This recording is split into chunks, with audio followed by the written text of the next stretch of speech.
ngayong for today's video, ito po yung ating gagawin ngayon. White cookies po ito kung tawagin dito sa amin. Or eggnog cookies na din kasi eggnog na eggnog po yung lasa ng cookies na ito. Pwede po natin itong pang-display talaga sa ating stante. Kaya umpisahan na po natin.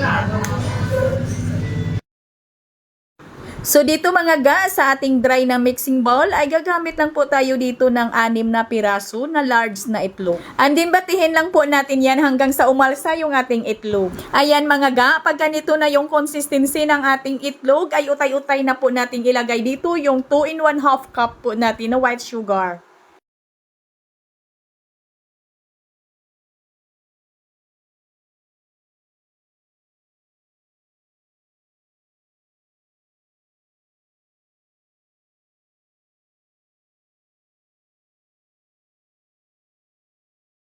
At nang naubos na po nating nailagay lahat yung ating asukal, ay hintayin lang po natin yan or batihin lang po talaga natin yan hanggang sa matunaw talaga yung ating asukal. At pagkalipas ng mga ilang minuto ay tingnan lang po talaga natin kung ito'y tunaw na ba yung ating asukal. Pag nakapa po natin na magaspang pa, ay hindi pa yan tunaw yung ating asukal, ay batihin pa natin yan ng mga ilan pang mga minuto. At pagkalipas ng mga ilang minuto ay kapain po natin ulit at pagka malinis na, itong mga ga ay malinis na hindi na po magaspang, ibig sabihin ay okay na po ito. Ilipat ko lang po dito sa medyo malaki po natin na bowl. Kung wala kayong stand mixer mga ga, dahil maliit lang naman itong ating recipe, ay pwede talaga na gumamit po tayo dito ng hand mixer kasi konti lang naman yung ating recipe ngayon. At isunod na natin ditong ilagay yung ating 380 grams ng all-purpose flour or 2 in 1/2 cup.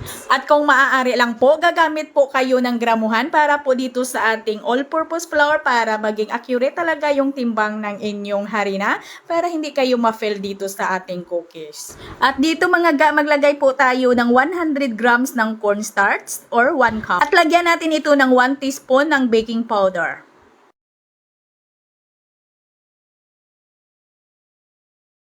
Mga ga, nag-add pala ako dito ng 1 teaspoon ng vanilla. Hindi ko lang naipakita, hindi na on yung ating camera.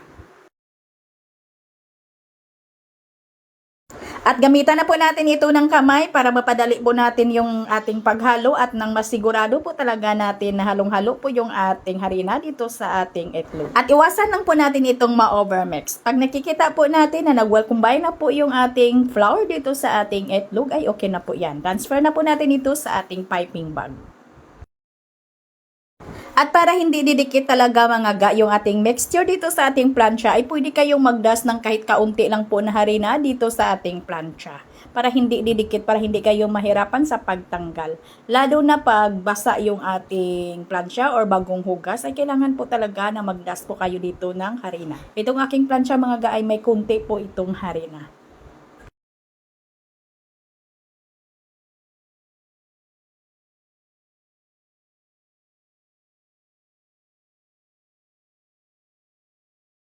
At bago po natin ito lutuin, ay i-rest muna natin yung ating mixture ng mga 3 oras. Bali, hintayin muna natin na mag-dry itong ating mixture bago po natin ito isalang. At pagkalipas ng 3 oras mga ga, ito na po yung ating mixture. Medyo dry na siya. Pwede na po natin itong isalang at kailangan ay mainit na po yung ating oven bago po natin ito lutuin. At lutuin ko lang po ito dito sa ating gas oven sa loob ng 20 to 25 minutes sa may preheated 180 degrees Celsius. At sa pagluto po natin dito ay diretso na po ito crispy. Pag umalsa na sa ilalim ay ilipat na po sa ibabaw. Ayan pong apoy ng ating oven. Nasa 180 degrees Celsius lang. Parang nagluluto lang po tayo niyan ng mga buns.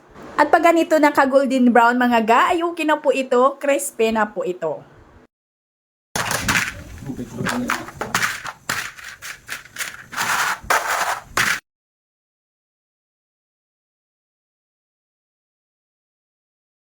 At ang bintahan po natin dito mga ga ay depende po ho yan sa laki ng inyong sumpit, kung malaki ba or maliit ang inyong sumpit. Ang kailangan lang po, kayo'y mag-costing lang bago po kayo magbenta para malaman po ninyo kung magkano yung bintahan po ninyo sa laki ng inyong sumpit. At pwede talaga natin itong balutin at pwede din ilagay natin sa ating mga closed jar. At hanggang dito lang po yung ating video. Sana makatulong po sa inyo ito yung ating recipe. Ito pong muli ang inyong Kainday Tinapay. Maraming salamat at bye-bye!